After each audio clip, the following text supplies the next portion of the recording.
ശമ്പളം അക്കൗണ്ടിൽ വന്നു കഴിഞ്ഞതിന് ശേഷം ഒരു 10 മിനിറ്റ് നമ്മളെല്ലാവരും ഹാപ്പി ആയിരിക്കും.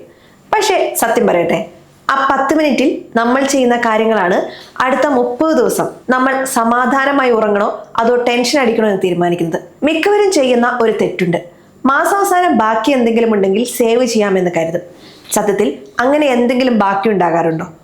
ഇല്ല എന്നതാണ് സത്യം. അതുകൊണ്ട് ശമ്പളം കിട്ടി ആ 10 മിനിറ്റിൽ തീർക്കേണ്ട 5 കാര്യങ്ങൾ നമുക്കിതൊന്ന് മാറ്റിപ്പിടിച്ചാലോ. ഒന്നാമത്തെ കാര്യം, പേ യുവർ സെൽഫ് ഫസ്റ്റ്.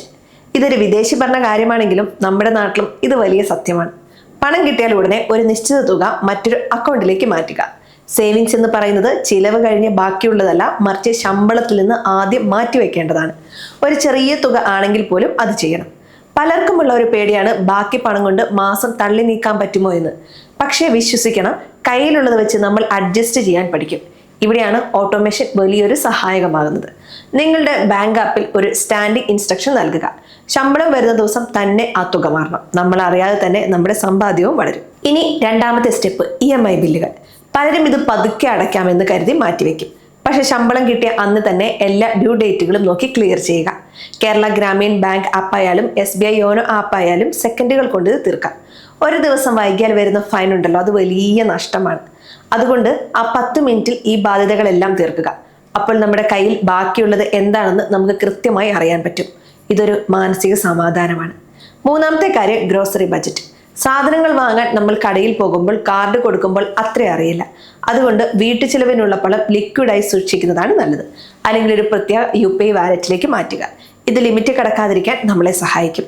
നാലാമത്തെ സ്റ്റെപ്പ് വളരെ പ്രധാനമാണ്. നിങ്ങളുടെ കാർഡുകളിൽ ആ സ്പെൻഡിങ് ലിമിറ്റ് സെറ്റ് ചെയ്യുക. ഇന്നത്തെ കാലത്ത് ഓൺലൈൻ ഷോപ്പിംഗ് വളരെ എളുപ്പമാണ്. ഒരു ക്ലിക്ക് ചെയ്താൽ പണം പോകും. ബാങ്ക് ആപ്പിൽ പോയി ഓൺലൈൻ ട്രാൻസാക്ഷൻ ലിമിറ്റ് ഒന്ന് കുറച്ചു വെക്കണം. വെറുതെ ആവശ്യമില്ലാത്ത കാര്യങ്ങൾ വാങ്ങാൻ തടയാൻ ഇത് വലിയൊരു സഹായകമായിരിക്കും. അവസാനമായി കഴിഞ്ഞ മാസത്തേക്കൊന്ന് തിരിഞ്ഞു നോക്കുക. എവിടെയാണ് പണം കൂടുതൽ പോയത്? അത് ആ 10 മിനിറ്റിൽ ഒന്ന് ആലോചിച്ചാൽ ഈ മാസം അത് ആവർത്തിക്കാതിരിക്കാൻ പറ്റും. പലപ്പോഴും നമ്മൾ മറന്നു പോകുന്ന ചില സബ്സ്ക്രിപ്ഷനുകൾ ഉണ്ടാകും, അനാവശ്യമായ ചിലവുകൾ ഉണ്ടാകും. അത് കട്ട് ചെയ്യാൻ ഇതാണ് ഏറ്റവും നല്ല സമയം. ഇതൊക്കെ ചെയ്യാൻ വലിയ അറിവൊന്നും നമുക്ക് ആവശ്യമില്ല. നമ്മുടെ കയ്യിലുള്ള ഫോണും ബാങ്ക് ആപ്പും മാത്രം മതി.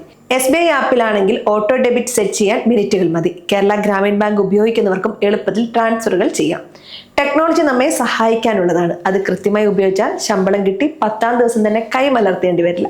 ശമ്പളം എന്നത് വെറുമൊരു സംഖ്യയല്ല, നമ്മുടെ വിയർപ്പിന്റെ ഫലമാണ്. അത് എങ്ങനെ ചിലവാക്കണമെന്ന് നമ്മൾ തീരുമാനിക്കണം. അടുത്ത മാസം ശമ്പളം വരുമ്പോൾ ഇതൊന്ന് പരീക്ഷിച്ചു നോക്കൂ.